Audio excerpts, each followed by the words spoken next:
இப்போ ஒரு சாட்சி நம்ம கேட்க போகிறோம்.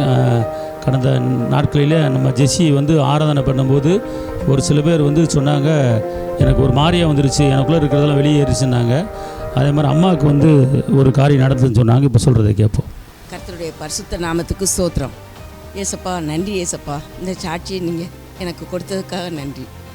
போன வாரம் சின்ன பாஸ்டர்மா ஆராதனை நடத்துனாங்க.